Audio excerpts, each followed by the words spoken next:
The storm had passed, but it hadn't really left.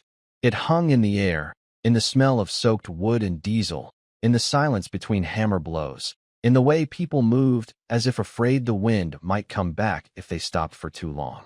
The small Louisiana town had once looked like a postcard: pastel houses, white fences, kids on bikes. Now it was a field of roofs torn open like pages in a book, streets coated in brown water that reflected the pale morning light. What used to be lawns were now puddles full of floating toys, lost shoes, and photographs no one wanted to look at too long. At the corner of Magnolia and Fifth, a dozen neighbors gathered around what was left of a light blue house. The frame was crooked, the porch gone. But there was laughter, quiet, shaky, but real. Hope had a sound, and it was nails hitting wood. Among them was a man nobody really noticed at first. He was tall, his shoulders a little stooped, his cap pulled low. His hands were already dirty, carrying planks from one pile to another without saying a word. His shirt was old, his jeans had sawdust stuck to them, and his boots looked like they'd seen miles of different kinds of ground. When he finally spoke, his voice was calm and even, the kind of voice that makes people stop what they're doing just to listen. "Mind if I hold that for you?"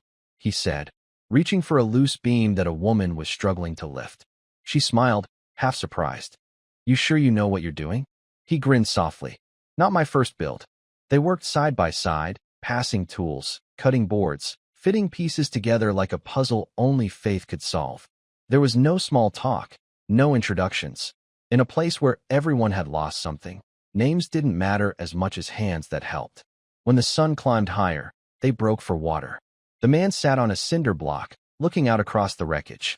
The town stretched in both directions, quiet, half empty, but alive. A boy wandered over, holding a bent hammer. "You from here?" the boy asked. The man shook his head. "No," he said, smiling gently. "Just passing through." The kid frowned. "Then why were you helping?" The man paused, watching the sunlight reflect off a puddle, the way it made the mud look almost golden. "Because sometimes," he said, "you don't have to be from a place to know it deserves to stand again." The boy didn't fully understand, but nodded anyway. Later, when they lifted the first new wall into place, the man pressed his shoulder against the frame with everyone else. His muscles trembled, his breath came short, but his eyes stayed steady, not on what was broken, but on what could still rise. A gust of wind blew dust into the air, and for a second, the light caught his face, enough for one of the older men nearby to look twice. He squinted. "You look kind of familiar," the man said. The stranger just smiled, eyes warm, but didn't answer.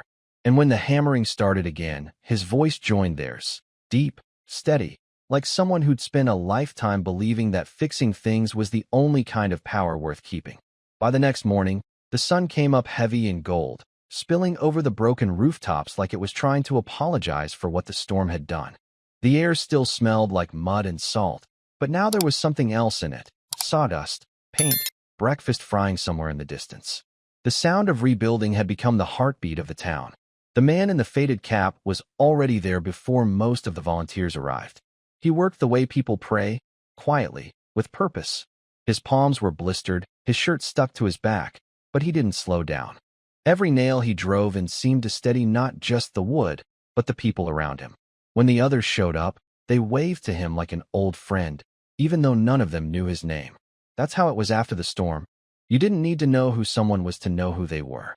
"Hey, stranger," a woman called out, handing him a cup of coffee in a paper cup. "You work like someone who's got something to prove." He smiled faintly.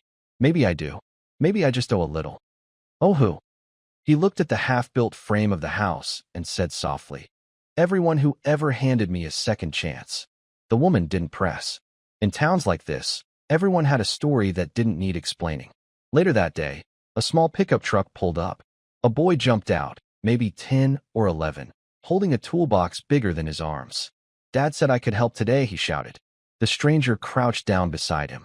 "You know how to use a hammer?" The kid nodded proudly, gripping it backward. The man chuckled. "Close enough."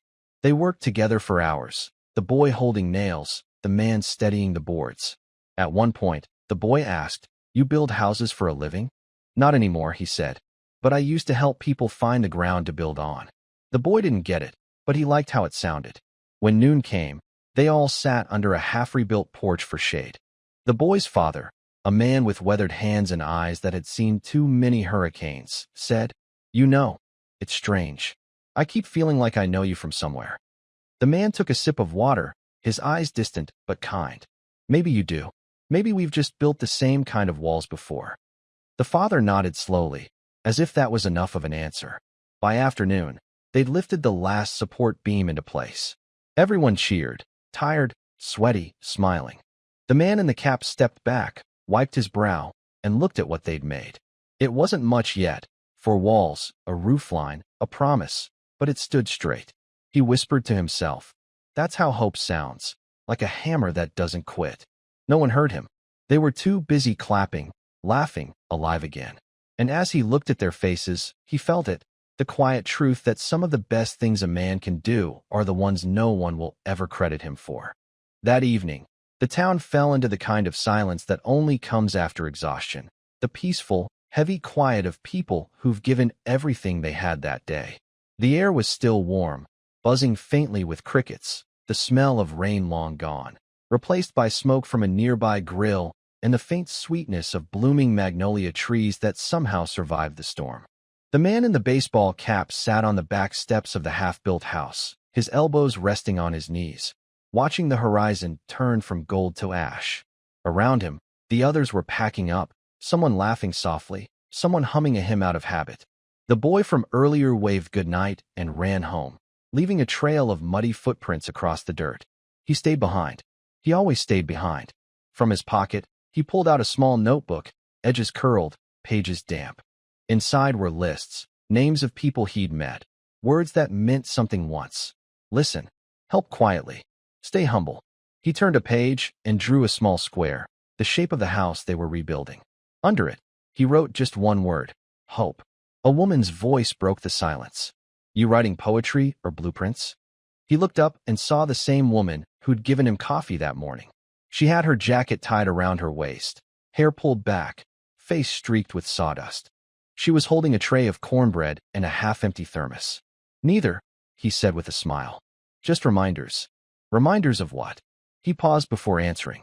"That we only keep what we give away." She nodded slowly, as if the words settled somewhere deep. Then she handed him a piece of cornbread, warm and crumbly. "Well, keep this too," she said.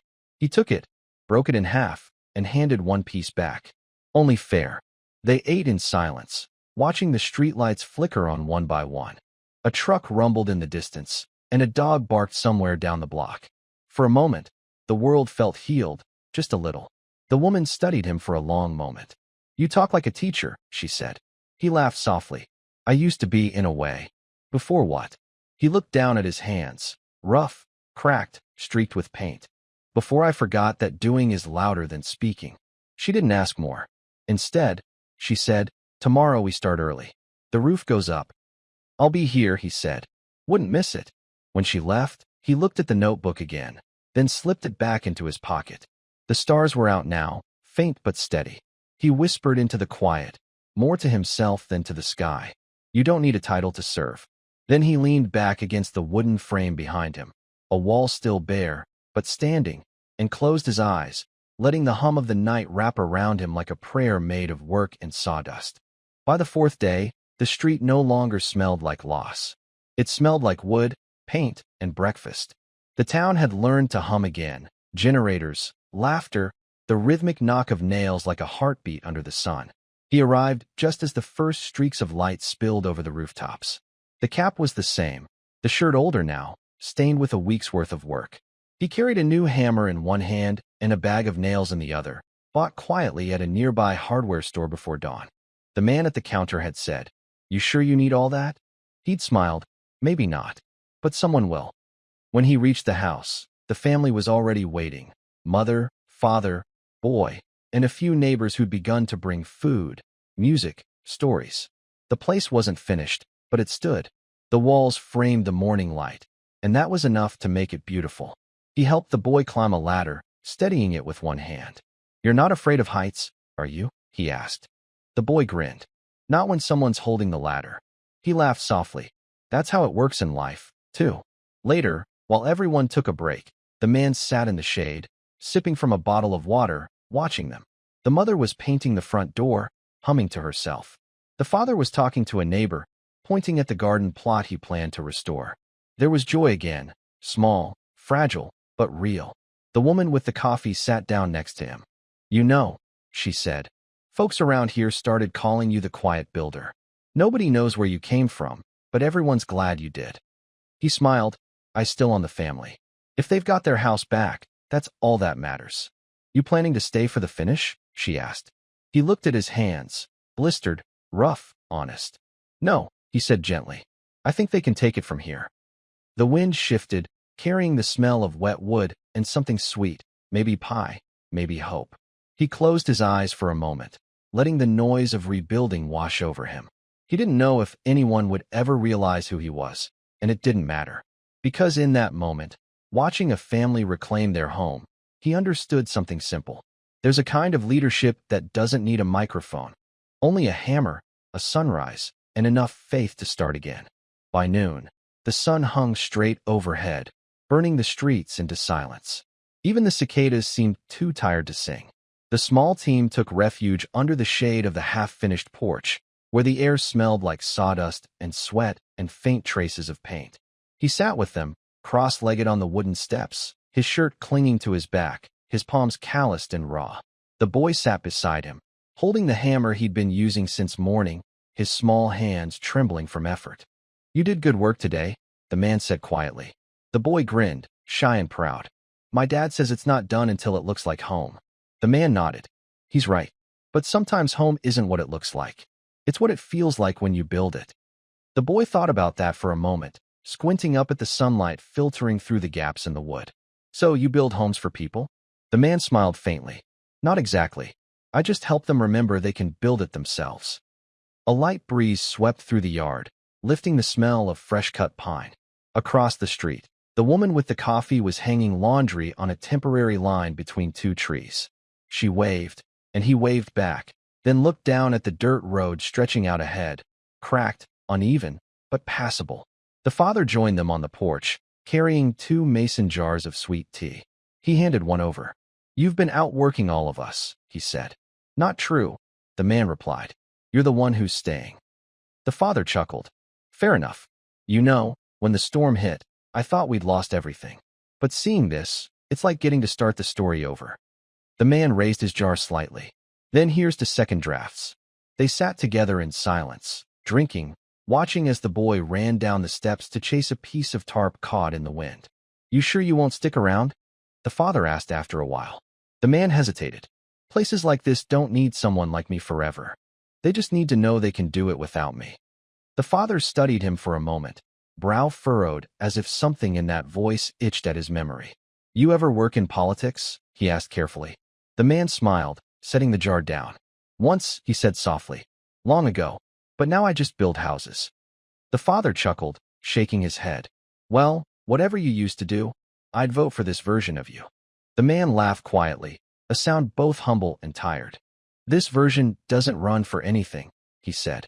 "He just shows up when he's needed."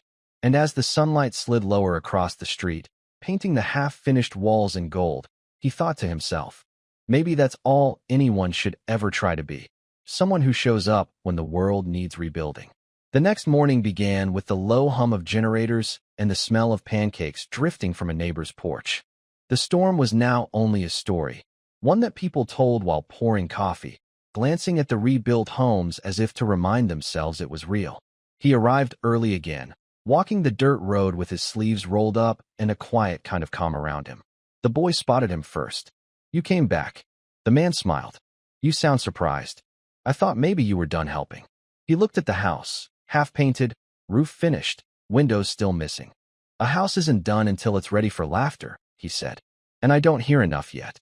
They worked side by side. The man guided the boy's hand as he hammered in the last nails on the front steps. "Don't hit hard," he said. "Hit steady. Strength doesn't come from force. It comes from rhythm." The boy nodded, tongue between his teeth, focusing on every tap. Around noon, the woman with the coffee brought sandwiches wrapped in brown paper. She sat next to him in the shade, handing him one. "You ever get tired of doing good?" she asked. He laughed. "Doing good doesn't tire you. Waiting for others to believe it matters. That's the hard part. She studied him. You've got that way of talking, like someone who said a lot of words that meant something once.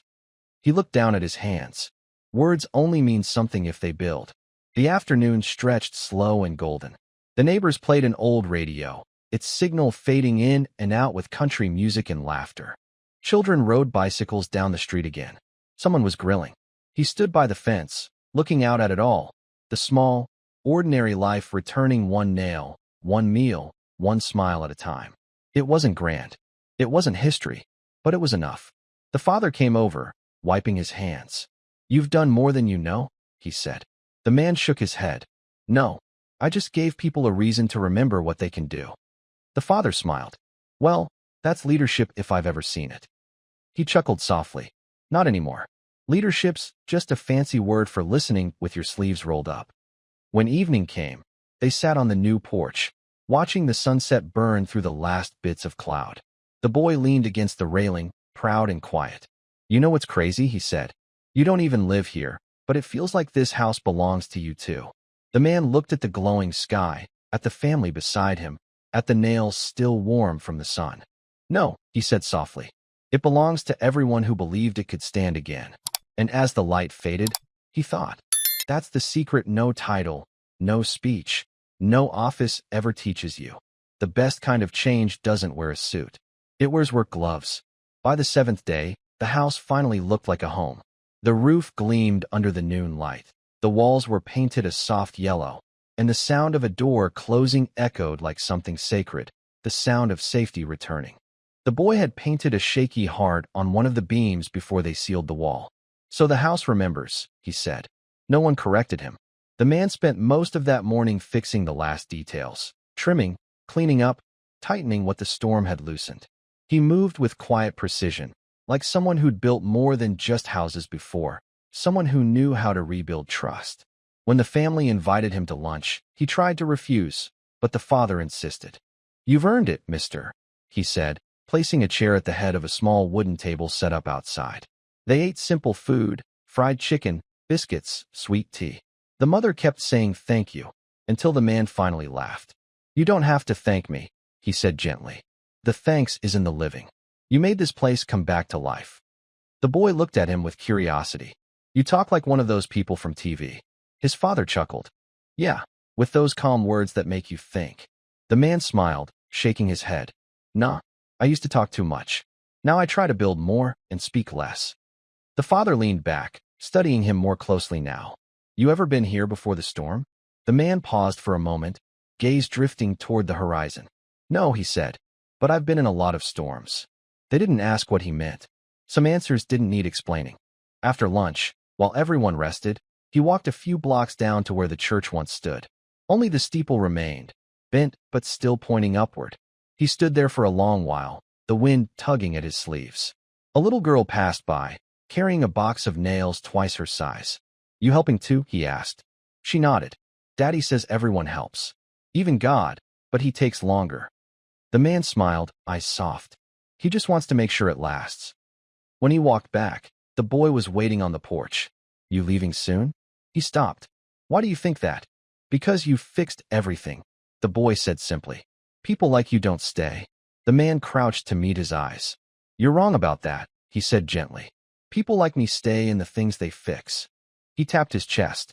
"Every nail, every wall, every hand that keeps building. That's where we live." The boy didn't fully understand, but he smiled anyway. And as the man stood, the wind carried the smell of sawdust and sunlight. He looked at the house one last time, proud but quiet. It wasn't his home, and somehow, that made it more beautiful. That night, the air was warm and still. The crickets had returned, and the town, though scarred, finally breathed like a living thing again.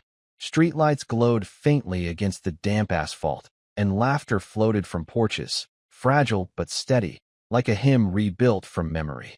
He walked the road alone, hands in his pockets, the sound of gravel crunching beneath his boots. Every house he passed seemed to whisper something. "We're still here."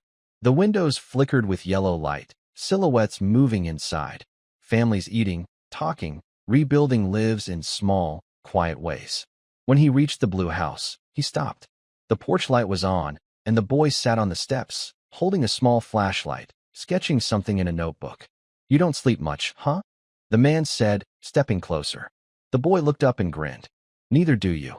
He sat beside him, and for a while they said nothing. The air smelled like pine and distant rain. The boy showed him the drawing, a simple picture of a house with 5 stick figures standing in front of it. "That's you," the boy said, pointing at one of them. "You should be here too." The man smiled softly. "That's kind of you. But I'm just passing through." The boy frowned. That's what people say when they're running from something. He looked at him for a long moment, the corners of his eyes crinkling. "And what makes you think I am?" "Because people who aren't running always look up," the boy said. "You keep looking down." He couldn't help but laugh, a quiet, genuine sound. "You're sharper than most adults I've met." "I listen," the boy said proudly. "Keep doing that," he replied. "Listening builds more than wood ever could." They sat there until the flashlight's beam began to dim. The boy yawned, leaning against the railing. "Are you going to tell me your name before you go?" The man hesitated, eyes drifting toward the horizon where the stars were beginning to fade into the night haze. "Maybe someday," he said finally. "But names aren't what people remember. It's what you build that stays." The boy nodded slowly, fighting sleep. "Then I'll remember what you built." He stood, pulling the cap lower over his eyes, and looked at the house one more time. It stood proud now, not perfect, but alive, a symbol of something bigger than itself. Before he walked away, he took the small flashlight from the boy's lap, replaced the dying battery with a new one from his pocket, and placed it back. "So you can keep seeing when it gets dark," he said quietly. As he disappeared down the road, the boy watched him go until the night swallowed his silhouette. Somehow he knew the man wasn't just rebuilding houses. He was rebuilding hope. Morning came slow and golden. A soft mist hung over the fields, and the world felt gentler, like it had forgiven itself overnight. The blue house gleamed faintly in the early light, the paint still fresh, the windows now trimmed with white. A sign leaned against the porch steps. "Welcome home." The man stood across the road, leaning against a fence post, sipping coffee from a paper cup. He liked to watch from a distance, not out of pride, but out of peace. It was the kind of satisfaction that didn't need to be seen. He watched the family step out together, the mother holding a tray of biscuits, the father adjusting the porch light, the boy darting around barefoot with a dog that had appeared from somewhere. There was laughter again, real, unguarded laughter. The woman with the coffee spotted him and waved. "You're up early." He smiled. "Habit, old one." "Gonna help us paint the next house?" she teased. He looked toward the row of broken homes still waiting their turn. "Maybe," he said, "but I think you've got it handled now." She studied him for a moment, the way people do when they feel a goodbye coming. "You don't stay anywhere long, do you?"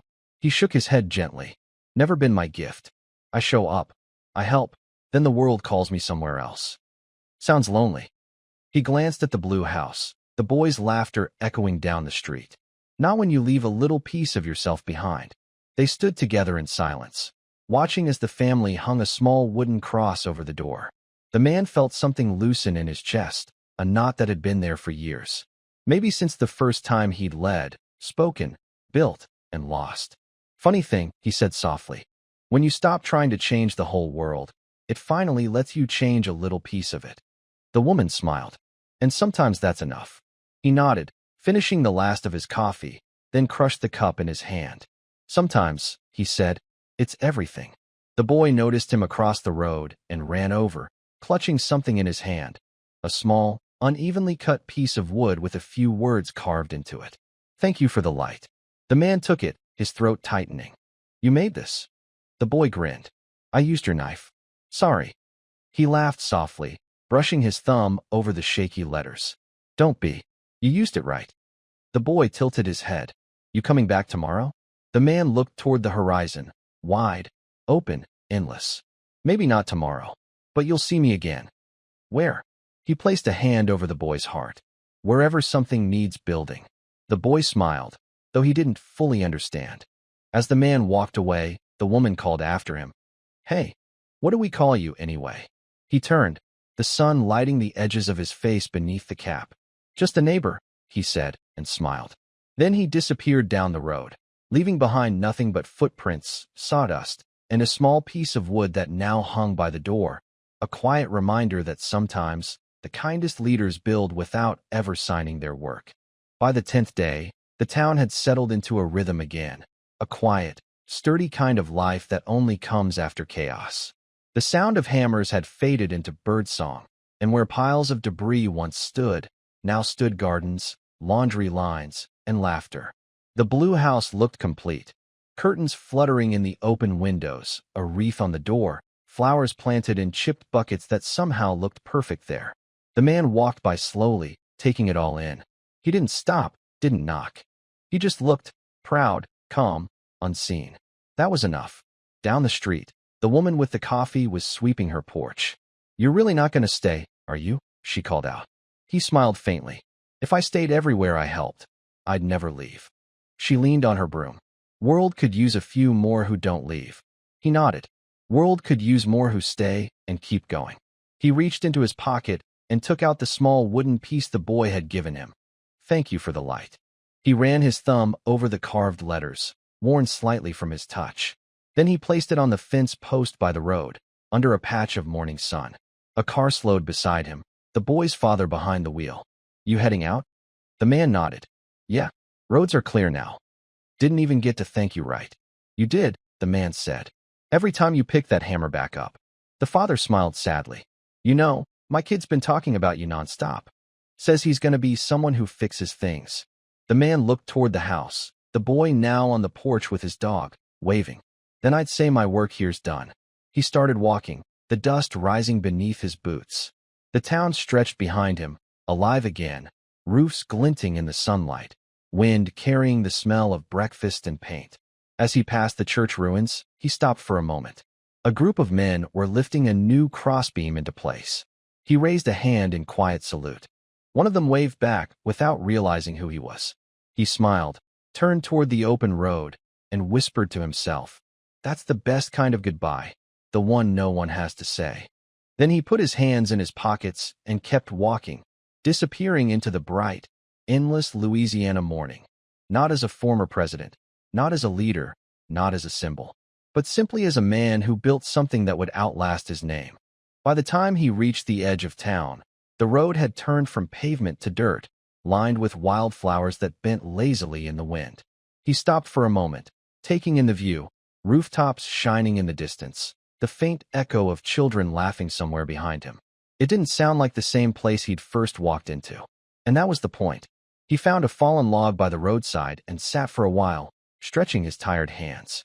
They were rough, scratched, and swollen in places, the kind of hands that told a story better than any speech could. He smiled at the thought. "Finally earned these blisters for something that matters," he murmured. A pickup truck slowed as it passed, the driver leaning out the window. "Need a ride, sir?" He shook his head. "No, thank you. Feels good to walk." The man tipped his hat and drove on, leaving behind a trail of dust and the fading hum of the engine. From his pocket, he pulled out a small folded note, paper creased from being read too many times. It was a message from Michelle, written before he'd left for this quiet journey. "Wherever you go, don't try to change the world. Just remind it what it's made of." He smiled softly, folding it back with care. She'd always known him better than anyone else. Known that his peace didn't come from crowds or cameras, but from moments like this, sweat, silence, and strangers turning into neighbors. A breeze rustled through the trees, carrying the scent of pine and earth. He closed his eyes for a moment and listened, really listened, to the sound of hammers still faintly echoing in the distance. They weren't his hands now. They were theirs. He thought about all the years behind him, the speeches, the debates, the lights, and how none of it ever felt as real as the sound of nails sinking into new wood. In the soft afternoon light, he stood and adjusted his cap. His knees ached, but there was a strange lightness in his chest. He whispered, "One house, one town, one morning at a time. That's enough." Then, with a faint smile, he started walking again, down the long, sunlit road, toward the next place that needed rebuilding, the next porch without laughter, the next family who still believed that good men show up quietly. He reached the highway just as the sun began to sink, the sky glowing with that soft, golden light that makes everything look forgiven. The road stretched endlessly ahead, humming quietly under the tires of passing cars. He walked slowly, steady, his shadow long and thin across the dust. Behind him, the town was only a cluster of roofs now, blurred by distance. But he could still picture it clearly. The boy on the porch with his dog, the woman's coffee steaming in the morning air, the hammer rhythm that had replaced silence. He didn't need to look back. He carried it all with him. He stopped by a small gas station just off the main road. A teenage attendant was closing up for the evening, sweeping the concrete by the pumps. The man nodded in greeting. "Evening," the kid said, glancing up. "You traveling far?" "Maybe," he replied, smiling softly. "Depends where I'm needed next." He bought a bottle of water and stood outside, leaning against the wall. The radio inside played low, an old blues song, full of gravel and soul. The world, for once, felt simple. He unscrewed the cap, took a sip, and watched the sun melt into the trees. The heat of the day lingered on the pavement. For a brief moment, he let himself just be. No expectations, no cameras, no plans. Just a man, tired and grateful. A family pulled up to the station, an old van, the kind held together more by love than metal. The father got out, looking at the map in his hand. "You from around here?" he asked. "Not really," he said, "but I might know the way." They talked for a bit, about directions, the road ahead, the weather. Before leaving, the man handed the little girl in the back seat his bottle of water. "Stay hydrated," he said with a grin. "Building anything worth keeping takes energy." The father thanked him, smiling, not realizing who he was. But the little girl waved and said, "You sound like someone who builds things." He chuckled. "I guess I try." When they drove off, the road was empty again. He watched the tail lights fade into the horizon until there was only darkness and the faint echo of his own heartbeat. He pulled his cap lower, looked at his hands one last time. The scars, the dirt, the proof. Then he whispered to the quiet air. Maybe that's all any of us are supposed to do. Fix a small piece of the world, then move on before anyone notices. He started walking again, disappearing into the soft hum of night, his figure swallowed by the glow of passing headlights. Somewhere behind him, a hammer struck a nail, just once, clean and clear, the sound of a world learning to rebuild itself.